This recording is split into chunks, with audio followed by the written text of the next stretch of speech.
And so while you need nonprofit, the reality is, and it's unfortunate, nonprofit controls just a very small amount of the capital in the world. And so the world is now saying, and this is a struggle that's happening out there today. The world is trying to figure out, how do you allocate capital within this investment and business world to influence good? The real question is what's your definition of good? And so that's the battle that's happening in the world today.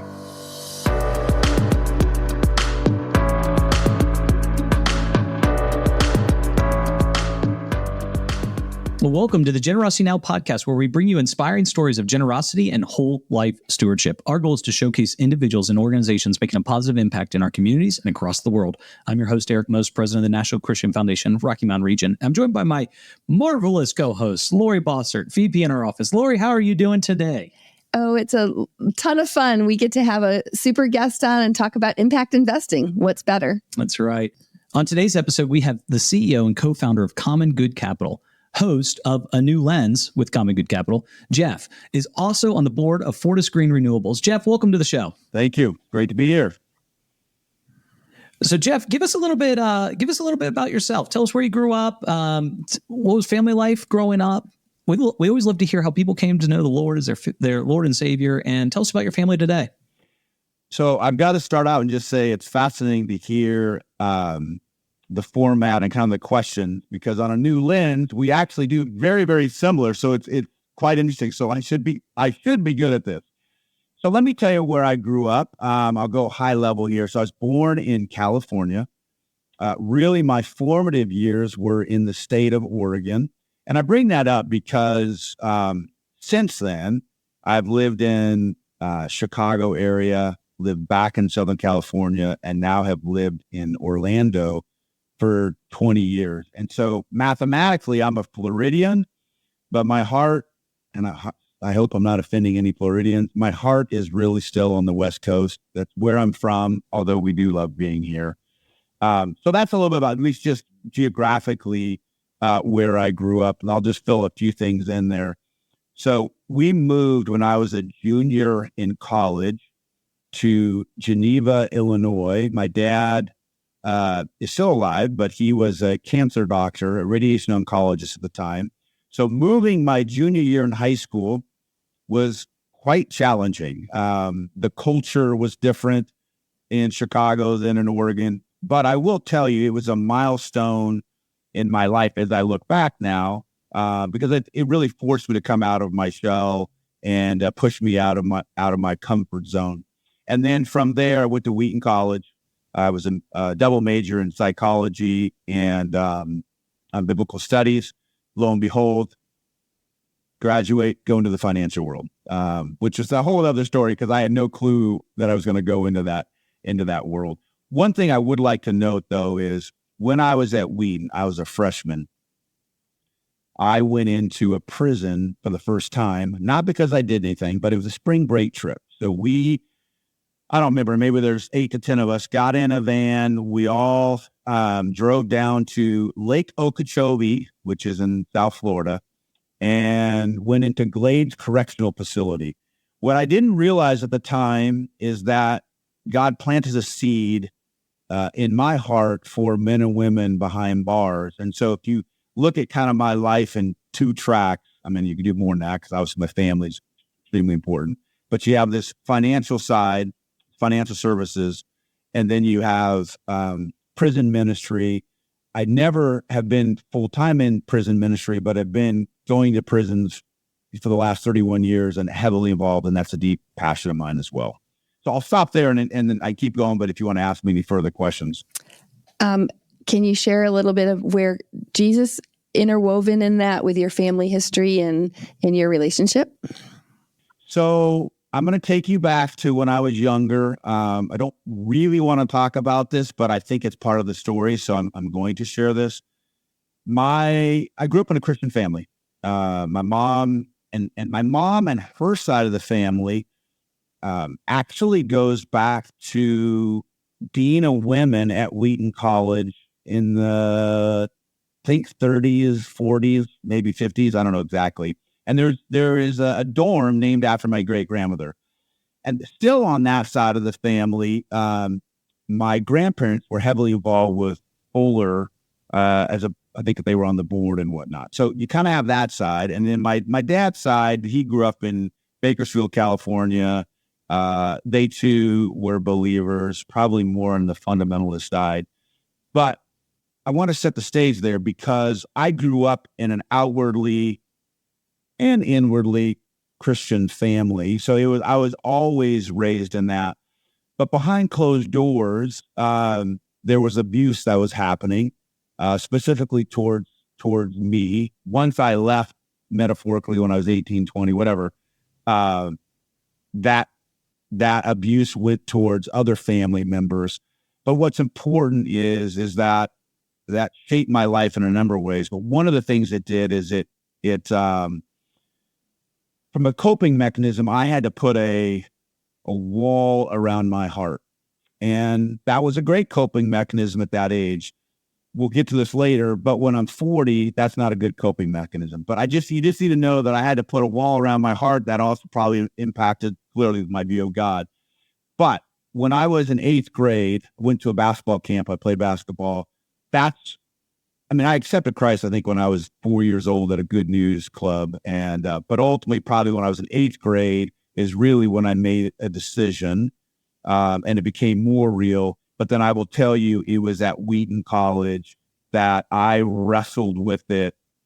As being a psych major, being a biblical studies major, trying to integrate the two, I'd come out every class and my head would be spinning. I'm like, how do you fit all this stuff together? Meanwhile, my wife, who wasn't at the time, for her, it's like, oh, she was a literature major. Isn't this fun? And I'm like just racking my brain. But I will tell you, I came out of Wheaton with this. I broke it down to its simplest form. And you got to understand, I'm a guy, not that I'm smart, but I like to think about stuff. And so I probably just pinned myself into a box. I just overwhelming thinking about it. But here's where I left Wheaton. Is Jesus who he said he is? And do I believe it? Then I'll go love God and love your neighbor. All the other ancillary stuff, I still wrestled with it, but ultimately I'm like, I don't care about all the other stuff. It's that simple. Either you believe that, accept that he is who he said he is, or this thing is all crazy. So that was very formative for me, very challenging. And then when I was 40, God peeled the onion back one more time. And that's where I'd say there was, and I'm sure more onions or layers be peeled as I continue to grow older. That's where this whole, I think, complete surrender came in. So I've been a Christ follower my whole life. And over the last, I'm 50 today, it's like the layers just slowly keep coming off and keep going deeper, which kind of scares me because I don't know what the next layer is. Because you see there's pain in that process, but that's where I'm at. But Jeff, I would say that's probably true for all of us. I mean, God doesn't let us stay where we are. He is constantly going to take those layers off and deepen us each and every, day, month, year. I do think that that's where the wisdom comes from over time. Yeah, you talked about, we met a few years ago, Jeff, and I remember taking some notes and just remember our conversation. You talked about how impactful this time was, that God took your faith to another level when you were 40. And you've already alluded to it a little bit. You talked about how he was calling you to a different focus, a focus to engage your time, talents, and treasures in a different way. Would you share more about that? Yeah, so let me set the context. And this is not to be egotistical, but I think you need to understand where I was at to where I went. So look, I was in the financial services industry. I had been at 40, I'd been in there, so call it 18, 19 years, whatever the exact math is. And from a worldly perspective, I had a big old job. I had a ton of influence. I was making a lot of money. But what I didn't realize is that I was driven to perform, and I was married to work. said another way, work was my God. But it really was about performance. And it wasn't so much that I cared what my colleague thought. Sure, there was some of that. It was this inner drive to fill a void that I already alluded to some of that earlier, which I didn't know this at the time, but I was driven to perform. So early in my life, it was academic and it was athletic. And so again, from a worldly perspective, I did quite well in those things. Well, when I was 40, on top of the world from a worldly perspective, about 12 to 15 things hit me all at once. Some were personal, some work related, but the culmination was a back surgery. And the metaphor that I would give you is I was on this treadmill, not only at work, but probably just in my own life in general. This treadmill, and you all can't see this, but picture the treadmill getting steeper and steeper and steeper. And I'm holding on to the front of it, and I'm walking up this thing. And the image that I had was not that I'm smarter than anybody, but I probably would have said, I'm going to outwork you and put it on. Whatever it is, put it on me, I'll carry it. The world paid me for that loyalty. The world lifted me up for that addiction. And I wasn't going to let go. There was clearly pride there. I wouldn't have called it that. I thought it was loyalty. So metaphorically, in a 3 to 4 week time period, I went into such severe back pain. And I'd struggled with this for a while. For years. And it came to the point where I kind of had not emergency surgery, but literally by the day, I'm feeling the strength leave my legs. Like I'd walk upstairs and I'm like, this is getting harder to walk. And so anyways, turns out a physician who I'd met on a flight a year earlier happened to sit next to him with a back surgeon. A year prior to that, he's like, you don't need back surgery. You'll know when you need it. By the grace of God, he's following me at this point. He finds out where I'm at in the state that I'm in. He comes home early from his skiing trip. It was over Christmas time, and we go have surgery. When I woke up from that surgery, it was as if God had taken a 2x4 and physically ripped me off of that treadmill. And I metaphorically, literally ended up on my back with a broken back. And it was as if I could literally feel the adrenaline leave my body that had been storing up for the previous 40 years. Now, when I say I saw the world different, I saw trees, I saw everything else. But it's like I saw a whole nother dimension, and I don't mean it weirdly. And my desire to be at work, doing what I was doing, was completely gone. Now, mind you, I had surgery on a Friday, and I went back to work on Monday. So I'll just tell you, it was this crisis of, for the first time, physically, I may not be able to do this. And so I had to wrestle for the first time that I have limitations. Fast forward 2 weeks later, they had given me so many steroids 6 weeks prior to not have surgery. Of course, I then have surgery. They give you steroids, and then I'm having steroids afterwards. I end up in a state, and this is for a whole nother deep dive. I end up in the emergency room 2 weeks after in what's called steroid psychosis. Now, I didn't know what steroid psychosis was. It was as real what I was experiencing as me talking to you today. But I will tell you the outcome of that was twofold. One, again, God then stripped me of my mental capacity for 12 to 24 hours. During that 12 to 24 hours, though, and I remember most of it, some of it I don't completely remember, but it was as if I was in the world and things weren't, I could see them, but they weren't real. And so the ultimate feeling is as if I was trapped in this world/universe, but I was completely alone. Said another way, the absence of God. Those two things in a 2 week time period drove me literally to my knees. And for the next 9 months, and I never knew what anxiety was. For the next 9 months, I am on my knees an hour every morning just to function. And that became a catalyst for what seemingly today is the next or the last or the second chapter of my career in life. What a truly impactful scenario that you went through. And that then transitions to today. So not, still in the financial world, but in a very different manner. Common Good Capital. How about you give us an overview of what Common Good Capital is, the work that you do, and what are you seeking to achieve? Okay. So I'm going to take you back to that scenario a little bit because this is where it was all birthed. So let me take you 5 weeks post back surgery now. So I just told you the scenario, what was happening. So I'm sitting at a couch in our house. I am working, but I'm now working from home. And I remember sitting there and I plugged in a investment DVD.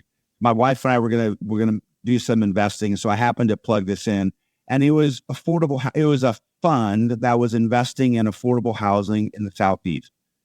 So what they would do is they would buy these properties. At the time, a lot of them were Section 8 houses. They were poorly run down. They would buy them, infuse them with capital, fix them up, and then change the management. And their focus was loving on these residents. So you got to remember, I've got a big job. I mean, at the time, we're probably supposed to be raising $1.5 billion to go into these funds, real estate funds or whatnot. So here I am at the same time looking at this investment. Well, 2 residents shared on this little video what it was like living in this community prior to this group coming and buying the asset and then putting a new management.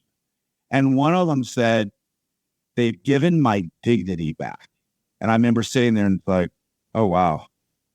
The next one came on and said, and by the way, they talked for maybe 20 seconds each.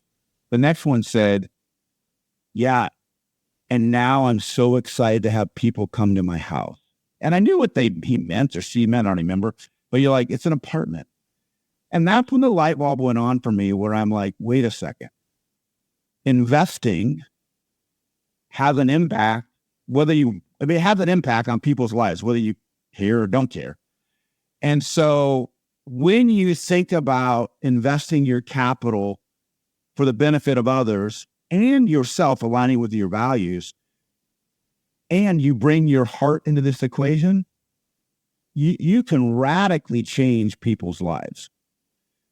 So that was like a light bulb went on. And actually, probably 5 years prior, it solidified stuff that I had been thinking or God had been putting in my mind, but I didn't really put it all together. But here's the other thing that happened out of that. So most people talk about impact investing, faith-driven investing, aligning your investment capital to do good, to bring kingdom here on earth. But what my wife and I experienced for the first time, because my wife, does she care about investing? Not really. She's open, learns. But when we made this investment and we start to see that our capital is not only making money, but it's also benefiting these residents in a very, very significant way, my wife got involved. She was interested in what's going on. And we started to experience what I would say joy and freedom. And those are not terms you normally talk about in the investing world. Emotions that typically come in the investing world are fear and greed, but that's because you're holding on tightly. So once we surrendered that and started looking at our own value set and the value set and how it's impacting others, then we experienced joy and freedom. So it was out of all of that it became clear, there's this whole thing called impact investing. Now, back in that time, it still was a relatively new term. So there was moments where like, am I nuts? Is this thing actually legit? So fast forward, I finally left that company where I was at. And this is an interesting story. I told the CEO, who was a very strong believer, hey, I'm going to go do impact investing. And his first comment, and he probably doesn't remember, his first comment is, Jeff, I question your theology. And I remember going, I went into a place I didn't even argue, whatever. So it was out of that was the catalyst and to create Common Good. So we created Common Good. because we saw what was happening in the marketplace. And that is that investors are increasingly want to align their values on the investing side to make money and do good.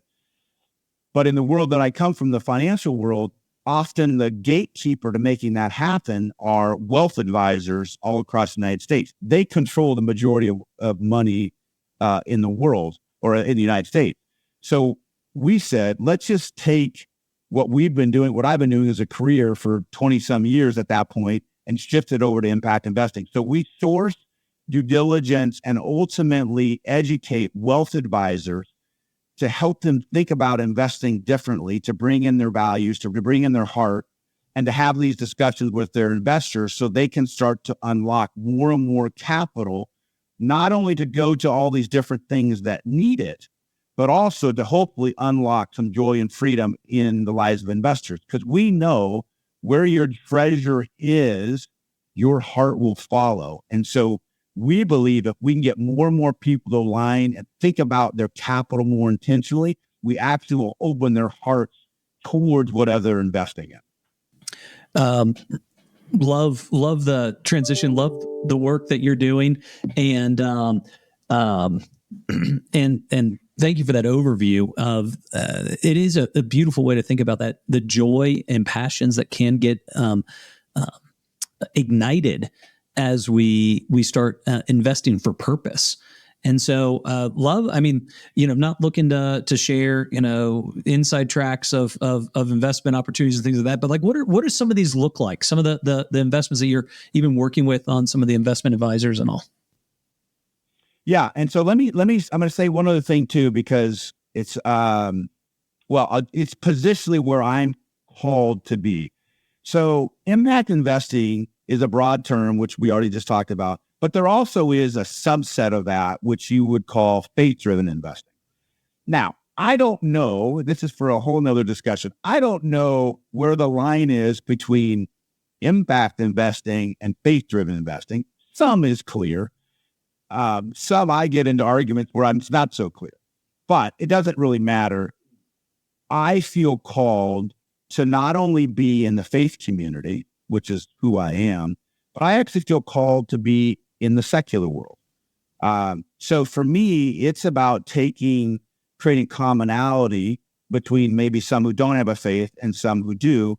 And it's also speaking in parables. So I don't feel called just to sit in the faith community, although I'm happy to help there. I feel called to go in the mainstream and quote unquote fight a bigger fight. Saying that, let me give some examples of things that we have done over the last 8 years. And some of this we do through partnerships. So it's not that we necessarily experts in every area. So we have done stuff in affordable housing that translates down into apartments, as you would think about, but it's also gone all the way down to mobile home communities as well. So that would be, and basically in both those scenarios, you are investing, you're a landlord, and you are surrounding those residents with services that probably go above and beyond traditional, investment mandates. Whether it's having a chaplain there, whether it's getting nonprofits to come in and meet the needs specific to those. It's a much more intentional thing. It's not just driven by financial. You're putting other metrics involved.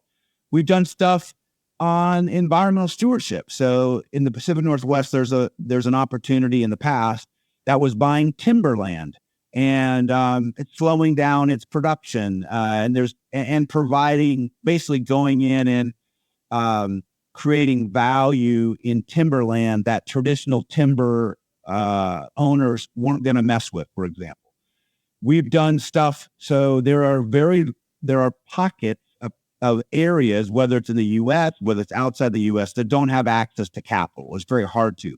So we've done some stuff lending to what's called SMEs, small to medium-sized enterprises outside the United States. They're often are lacking capital, so we've done that. I'm involved right now with I'm actually a director in a fund that invests in renewable energy in Africa. I always have to explain this because, some people take this environmental issue and view it one of two ways. Fundamentally, half of Africa doesn't have access to power, 600 million people. And so we are trying to bridge the gap and bring power. It turns out in most of the cases, the most economical option, and frankly, the best for the environment, is renewable. So we're doing that kind of thing. And then lastly, and there's plenty more, but I have a deep passion, as I already mentioned, for formerly incarcerated. So this is not available to the masses, but my wife and I are experimenting and learning, because one day we would like to be able to allow people to invest in this. We've been investing in businesses that are run by or hire formerly incarcerated men and women. And then, in fact, right before this call, my wife and I are looking to partner with a ministry that performs transitionary housing, healing, mentorship to men getting out of prison. And so we're actually looking at owning some real estate that they would rent from us in a dual mandate type scenario. So those are just some of the examples. And those examples are so helpful because it does give people understanding of what those impact investings and how wide they can be, because they're in all different types of sectors in all different parts of the country, here in the U.S., overseas. And the impact to the people is really what makes it that different type of investment. It's not just the returns that they're going to get. Yeah, and in fact, one of the reasons we started Common Good, there is no good place for investors to go to even see what are all the potential options like this that are investable. Now, we don't profile them all, and eventually, I do think that this will be more of an opportunity. But more and more funds are becoming available that fit within this genre, and it's actually really, really exciting. Because the world knows that most of the capital is tied up in business and investment. And so while you need nonprofit, the reality is, and it's unfortunate, nonprofits control just a very small amount of the capital in the world. And so the world is now saying, and this is a struggle that's happening out there today. The world is trying to figure out, how do you allocate capital within this investment and business world to influence good? The real question is what's your definition of good? And so that's the battle that's happening in the world today.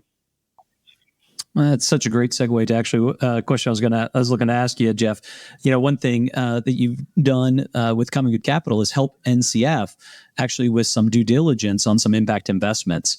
And we've talked a lot about impact investing here in this episode and also along the way on the Generosity Now podcast. And so I wonder if you'd give our listeners some frameworks that they could or should consider employing when they're evaluating an impact investment, that, evaluating that good, as you just were talking about. Yeah. So, my career has been predominantly around private investments, which means, and I have been on the other side, which is public stocks and public bonds. So predominantly what we're talking about is private.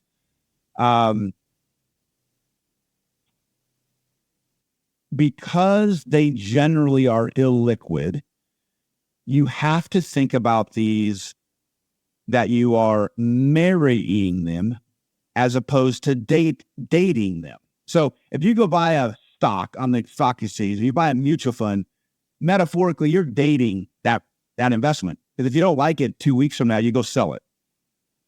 On the private side, you're generally going to hold these things for a while. So it comes to the point of due diligence becomes really important, because you're getting into a trust relationship, oftentimes 3, 5, 7, 10 years down the road. So we look at the manager or the sponsor. So whoever is investing this on your behalf, we're going to do a deep dive to understand what's their background, what's their history, what's their experience. So that's kind of one area we're going to look at. Another area we're going to look at is the fund and the thesis behind that specific fund, the investment thesis. So embedded in that is, okay, what is this fund looking to buy? What are the parameters? What are the guidelines? What's the process? What's the investment opportunity that they're investing into? And in addition to that, we're going to look at, okay, so how is this fund structured? This is a piece that most people, and I wouldn't have the expertise if I just, started doing this myself, but the legal structure and how this thing, it makes a difference. And so that's why you have professionals who are looking at this. And I won't go in depth in that, but the legal structure is really important. And then the last piece, and I don't say last is the least important, is we look at the impact, or said another way, the faith integration. And let me highlight that for a second. We believe there needs to be intentionality. What we mean by that is we know there's intentionality on the investment side. At least there should be. Otherwise, it's not very sustainable. But we want to know, what's the intentionality of driving impact? What are those goals? Do you actually have stated goals of what you're trying to impact? And then are you measuring those goals? And then are you being transparent? If you don't do those 3 or 4 things, it's not that you're not an impactful manager, an impactful fund, but we don't think it's best class, because you should be measuring this stuff. You should be reporting on it. Just like on the performance investment side, you may find out 2 years from now that you're not getting the impact that you want. Well, you need to be honest about that, and then you need to go try to fix it so that you can. So impact investing really should be driven about, we want to make a difference. And if we're not making a difference based on outcomes, then we need to check ourselves, because something is not correct or our thesis is not right. So high level, that's how we think about it. I think as an individual investor, the other thing that needs to be thought about is, do you invest in this through your DAF capital? Do you invest in it through your investment capital? What is your risk tolerance? Do you want to invest in a company? Do you want to invest in a fund? I will tell you, from 27 years of doing this, most investors should not be investing in one company in a direct. It's too risky. Now, I'm not saying you can't. And as soon as I say that, I do some of that. But most investors should be investing in a fund that has multiple things in it. So if one of them doesn't work or 2 of them don't work, the whole fund doesn't blow up or doesn't make sense. But the last thing is, you need to think about what percentage of a portfolio should be investing in this. And that's obviously a discussion you're going to want to have with professional, because there's illiquidity to them, and there is risk. But mind you, there's risk in every investment you make. And in fact, you're taking a faith every time you make an investment, but the reality is you don't think of it that way, but you are, just like you are on the impact side. And Jeff, just trying to tie some of these pieces together, you talked about that you work with faith financial advisors, but also non-faith financial advisors. So all of these financial advisors could find these funds that if they wanted to do these investments, either with their charitable capital or their just investment capital, these funds are available to people through their advisors. That's the goal. Yes. Yes, that's how it works. Part of what Common Good is trying to do, and others, we are trying to unlock more and more advisors and their firms allowing this to happen, so that discussion can be had at a bigger scale. So not everyone is set up to do this, but over time that will become more and more of the norm. Perfect. Yeah, and one thing you were talking about earlier is some of these deals are also private deals, and more accredited investors, qualified purchasers, is kind of the entry point. And where we've also talked about, that's also where, and we're not suggesting that everybody takes all of their charitable capital and go into a risky investment here, but that it does open up the door for more availability even for non-accredited investors to get involved in making an impact with some of their investments through things like the Impact Foundation, or some funds that are available that have already been approved for charitable investments, which is really a beautiful thing. And here's another thing that's happening in the world. So totally agree with you. The financial world is wrestling with this. The nonprofit world is wrestling with this. And I'd be curious your thoughts, because you live with donors, investors all day long. But I believe, and I'm seeing it, but I believe in a big way going forward, whether it's the NCFs of the world, whether it's a financial advisor of the world, that person that you're talking to is both a donor and an investor. And they're going to need to be talked to holistically. So to some degree, they find things they're passionate about. They should and will want the flexibility to say, all right, that one, I want to do on the charitable side. And it could be a grant, or it could be, I want to invest in that. And others are going to say, but I also want to do that on my investment side. So that's what's exciting as we start to engage more and more people as a whole human being. I think you're going to see a whole lot more capital flowing into this genre, whether it's charitable capital, whether it's traditional investment capital. Yeah, actually, in fact, the episode that just dropped on April the 4th on our podcast with Molly Sipity and Parker Samuelson, they were talking about this exact scenario. And these are two zillennials, young, kind of, they bridge the gap between millennials and Gen Z.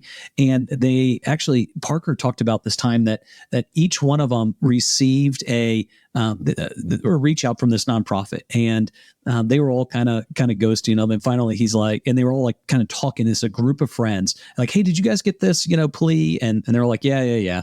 And they said, Parker reached out and he talks about this, and you can go back and listen more about that. But he says like, reached out because I didn't want to ghost the guy and say, hey, I actually think that what you're describing would be a better investment than it is a charitable grant. And if you can go and set up the model, like I actually think like, and have like you said, have a compelling thesis that makes sense, then we would most likely invest in you. And I think you're right. There is a shift for some types of organizations that have been currently relying on purely charitable grant capital that need to think about different streams and how they can activate investment capital as well. And I do think it's a shift in our culture. As you alluded to, Jeff, this is new. You haven't been doing it your whole career. It's a new sector, and that's why we're trying to educate people. And truly, the charities I believe are going to catch up in this space of being able to see some of this impact investing and how they want to join this whole movement.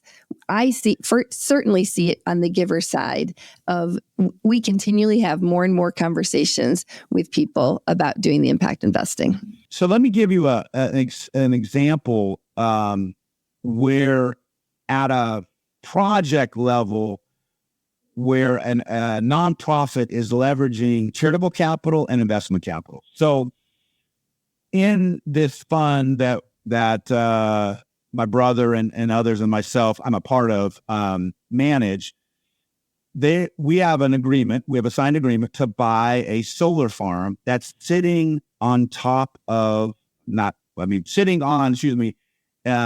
an orphanage on the land that they own. So the orphanage is next to it, essentially. Well, what they realize, and it's brilliant, this orphanage, it's amazing. It's called Agahosa Shalom. I could talk about it for an hour. In fact, I was over there 4 weeks ago. I'll go back over in 3 weeks. But here's how this was set up. So I think in 2016, 2017, the board of Agahosa Shalom realized, hey, we've got this land that we can either sell, or what if we wouldn't created a revenue stream off of it? So essentially, they went to an institutional investor. This institutional investor built a solar farm on it, and then I think it's a 99-year lease. So we're actually in the fund going to buy that asset. So here's how this works. We'll buy the asset, our investors in the fund. We'll get the revenue from generating the solar power. And then we will, as part of the agreement, we will pick up and pay rent every year to the orphanage. And it's like $200,000 or whatever. It's 10% of their operating budget. And so there's a scenario where this nonprofit is, they have charitable capital coming in and they still need that, but they've created a sustainable model to an investment. And so they get rent for the next 95 years. And so that's some of the creative thinking that is going on. And it's really exciting to see that happen. Plus, as an investor, you still get your return, but then you know that it's also helping the orphanage. So it's like, oh my gosh, what a great way to do this thing. Love that example. I think examples really help people understand and think and dream. Love to think about some of the NCF givers that could be listening to this, and other people as well, and have a deep passion for an organization, maybe here locally or someplace globally, and think about, man, how can I, I'm this business guy or businesswoman, and how do I make the work that they're doing more sustainable? And like having access to even some of these ideas can catalyze some significant impact around the world. I think it's wonderful. So thank you so much for sharing. If you don't mind, this is actually a plug for NCF and what you all do in a creative way. And I'm not going to take credit for it, but I got to be a part of it. So there's a ministry that I'm deeply passionate about. It's actually called Nehemiah Project. They teach biblical entrepreneurship around the world. I'm very good friends with the founder. He's from Cameroon. And so my wife and I give charitably to him. We also host a lot of people and whatnot. But one of the things that we figured out was that they needed additional forms of capital. Now, if they could get all the capital they wanted through charitable, they would take it. So one of the things that we did is we created, and we actually went through Impact Foundation. We essentially said, hey, I've got this chunk of capital. Let me loan it to you. And the interest rate's extremely low. And so for him, we not only give grant, but then we, an impact investment. In this example, it's concessionary. We're not trying to drive market returns, but he's able to use that in his nonprofit, and it's a loan, and it's much cheaper than he would get elsewhere. And so even that's a unique little nuance of just being creative to help this nonprofit. And actually, I just told him, I've been doing that for maybe 4 to 5 years. I just recently told him, you know what, I'll renew half of that loan this year. The other half, I'm actually going to grant it to a prison ministry. And so he was fine with that. But those are some of the creative things that you can do. And that's using your charitable capital more than once, which is what I think is just phenomenal, is using it as a loan, helping a business grow, helping a project grow or a charity, and then getting it back and being able to either do that same thing again or granting it again. Yeah. Hey, Jeff, you've been around in the financial world for a long time with your career, as we've heard, and you've been in this impact investing world, and you come alongside NCF as an organization and individuals and all. So I wonder if there's something that you wish our listeners knew about generosity and stewardship and investing that we haven't hit on yet, that kind of more of a closing thought. Yes. First of all, I don't have all the answers. And I've been on my own journey, and it is actually quite interesting because I'm friends with Todd Harper, who, for those who don't know him, he's generous giving. And then actually a friend of mine is Tim Seneff, and he is or was the local president of NCF Orlando. So they were along that journey with me. But let me give you two quick thoughts. The first is, and this might offend some people, so on one hand, I'm okay with that, but I hope we could just listen to this for a second. I would encourage us to think more broadly around generosity and why are we called to be generous. And I'm not going to go through all those reasons, but I think it's an interesting discussion. Part of it's a hard issue. Part of it is because there's a commandment. Part of it is to make a difference. But one of the things I would love to see happen in the faith community is that we would not, and I'm going to take the tithes to the church off the table because I don't think that's negotiable. But granting or giving to nonprofits are a wonderful thing. Keep doing it. But often I would say our knee-jerk reaction is that by granting capital to that nonprofit ministry is by definition more holy than making an investment into something that's working or trying to combat that same issue that the nonprofit is. And I just want people to stop and think that in making an investment in the cause or area that you're concerned about actually might have a bigger, more lasting impact than that charity. And I know that's almost sacrilegious to say, because I don't want to disparage charities, but I think we need to challenge what generosity ultimately includes. And then the other thing tied into that is this, and this is black and white. It doesn't mean that everybody does it this way, but I'm going to say I think generally people do. In the church, tithing is probably more of a discipline. You pick whatever number that you're supposed to give, and you're being faithful and you're being obedient. That's amazing. That's wonderful. But that really is a discipline. Now, there are plenty of examples of people who take it and it's more than discipline. It is like complete surrender. But I'm going to challenge and say on the investing side, which means it's probably what's left for you and your family, and it's what you hold on to. When you think about investing open-handedly, that, and you could lose your own quote unquote capital, that's faith. Not that there is a faith in giving. It probably just depends on how much you give, but it takes real faith to take your own capital that you're going to use, that you're going to count on 25 years from now, and to say, I'm going to align it with my values. And then to me, the lesson that I've learned is, and some days I live this out, and some days I start to get tight and greedy.